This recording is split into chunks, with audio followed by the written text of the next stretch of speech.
Senhor presidente, senhoras e senhores parlamentares, senhor presidente, recentemente estive com o ministro da Educação, levantando e sugerindo algumas questões importantes que devem ser alteradas, principalmente na legislação. Um dos pontos que já há alguns anos nós estamos tentando rever aqui nessa casa, eu apresentei um projeto, depois foi arquivado, mas coincidentemente, semana passada, um outro projeto semelhante, de autoria do deputado Otávio Leite, chegou à Comissão de Educação, um tema que já tratei com o ministro, inclusive, e recebi dele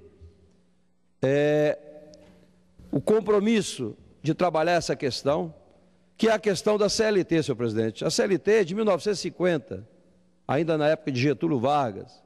O mundo mudou, as práticas trabalhistas mudaram e a nossa legislação não mudou como deveria mudar. Só para citar um artigo, que é esse que eu coloquei com o ministro, para que possamos refletir sobre ele. O artigo 318 da CLT. O artigo 318 da CLT diz o seguinte, que nenhum professor pode dar mais do que 4 aulas consecutivas ou 6 intercaladas. Portanto, nenhum professor poderia, pela CLT, dar aula de manhã e de tarde, ou de manhã e à noite. Só que na prática, que já acontece há muitos anos, acontece exatamente isso, o professor normalmente dá de manhã, de tarde e de noite, mas a maioria de manhã e à tarde. E aí, em função desse artigo, o que vem acontecendo, senhor presidente? Há muitos anos, o professor trabalha numa escola 4 horas, e em função desse artigo, que ele diz no mesmo estabelecimento, nenhum professor pode dar mais aulas do que 4 aulas consecutivas, 6 intercaladas, no mesmo estabelecimento. Significa dizer que em outro pode. E aí o que acontece hoje?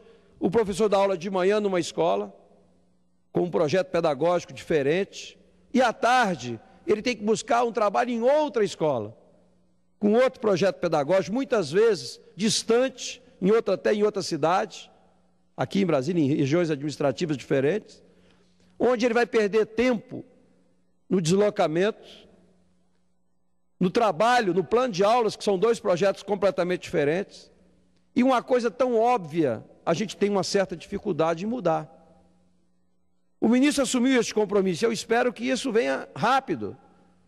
Durante alguns anos, isso foi, de certa forma, resolvido através de acordos coletivos, sentença normativa, mas que nem sempre tem o respaldo legal, porque o acordo não pode estar acima da lei. Então, em função disso, eu apresentei um projeto e agora fiz um voto em separado na última reunião da Comissão de Educação, tentando sensibilizar os nossos colegas na mudança desse artigo. E até em função de que eu não sei porquê, a Confederação Nacional dos Trabalhadores de Educação é contra isso, não entendo, porque há mais de 30 anos que se trabalha com essas convenções, exatamente nessa perspectiva de dar ao professor, e nós estamos trabalhando isso no Plano Nacional de Educação, no sentido de viabilizar que o professor tenha dedicação exclusiva, que ele possa trabalhar num único turno. A lei do piso prevê, inclusive, que 1/3 da carga horária seja destinado a trabalho fora de sala de aula. Então, esse artigo, ele vai totalmente contra aquilo que nós estamos trabalhando no Plano Nacional de Educação. Então, eu espero, porque não adianta, por mais que eu tenha dado um voto em separado semana passada e pediram vista, e isso vai demorar ainda tempo, mas um projeto de um deputado dessa Câmara leva 5, 6 anos, 10 anos para se aprovar um projeto, porque essa casa só vota medida provisória. Eu tenho usado o artifício, porque para mim essa questão de autoria é irrelevante, o importante é fazer as grandes mudanças que são necessárias. Então, estamos trabalhando, pedi ao ministro que encaminhasse essa casa, através de uma medida provisória, uma alteração no artigo 318. E aí, nós estamos com essa perspectiva de alterar para possibilitar aos professores trabalharem na mesma escola, no mesmo projeto pedagógico. Quero aproveitar aqui e registrar também a presença dos alunos do Centro de Ensino número 2 da Ceilândia. Sejam bem-vindos aqui a essa casa. Mas, senhor presidente, a questão da alteração através da medida provisória, eu fiz inclusive uma redação para atender a própria Confederação Nacional dos Trabalhadores de Educação, que é exatamente, eu criei no voto substitutivo lá que fiz, um voto em separado, eu simplesmente botei no artigo 318 um parágrafo, dizendo o seguinte, que através de sentença normativa ou acordo coletivo de trabalho, se pudesse então ampliar a carga horária para 8 horas, né? E aí isso poderia então resolver essa questão em definitivo.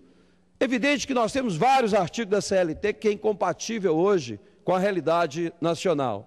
Por isso é que o Brasil perdeu muito a competitividade das empresas, porque tem um custo altíssimo tributário, tem um custo Brasil altíssimo, a questão previdenciária, né? Nós temos hoje quase 40% de carga tributária, né? E não dá para você competir com os países desenvolvidos como, né, a China, a Índia, que praticamente a mão de obra na China, né, não se tem nem mão de obra, né, é quase um trabalho escravo, né, e nós temos que fazer essa concorrência, principalmente na área de tecnologia, que não é fácil competir. Então nós precisamos rever essas questões tributárias e o custo Brasil para as empresas se tornarem mais competitivas e a gente possa ter mais qualidade também na educação. Agora, senhor presidente, ainda com relação a essas alterações, da mesma forma, há mais de 40 anos que eu venho acompanhando, 30 anos que trabalho nessa área, no Brasil hoje, nós temos quase 200 mil professores que, em função de acordos coletivos, conseguem, no estabelecimento onde lecionam, uma bolsa para os seus filhos, para os dependentes. A coisa mais natural do mundo. O professor dá aula numa escola particular, é natural que o filho dele possa estudar na escola, gratuitamente. E é o que vem acontecendo nos últimos anos, inclusive com previsão em acordo coletivo e muitas vezes até em sentença normativa. Agora vem a Receita Federal, insensível, que só pensa em arrecadar, e querem tributar, já estão autuando os professores, as escolas, com relação à bolsa que os seus dependentes recebem.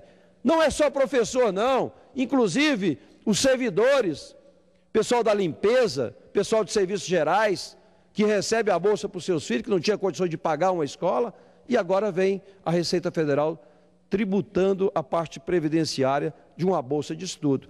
Resolvemos parcialmente isso na votação aqui do Pronatec. Apresentei uma emenda que foi acatada, mas no ensino básico, mas nós temos ainda que enfrentar a questão do ensino superior.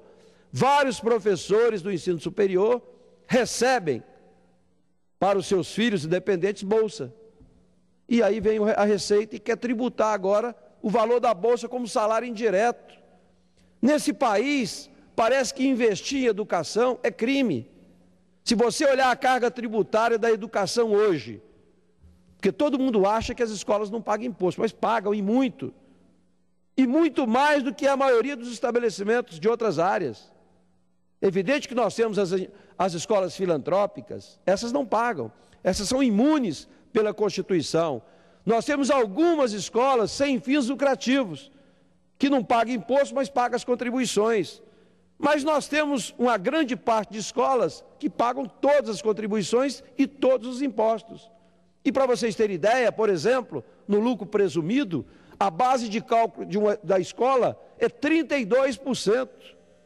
Enquanto você pega o posto de gasolina é 1,6%, o comércio, de um modo geral, é 8%, e aí a educação é 32%, como se fosse um crime investir em educação nesse país.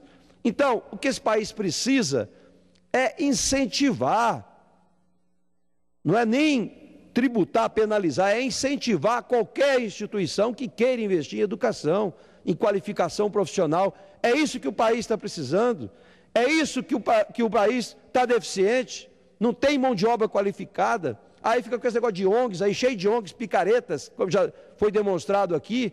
Tem ONGs sérias, lógico que tem, mas tem muita ONG que é feita apenas para pegar e desviar recurso público. É isso que nós temos que trabalhar. Tive com a ministra Ideli, depois de 8 meses de tentativa de uma reunião, consegui Sugeri várias coisas a ela, ela até achou estranho, que não é fácil, não é?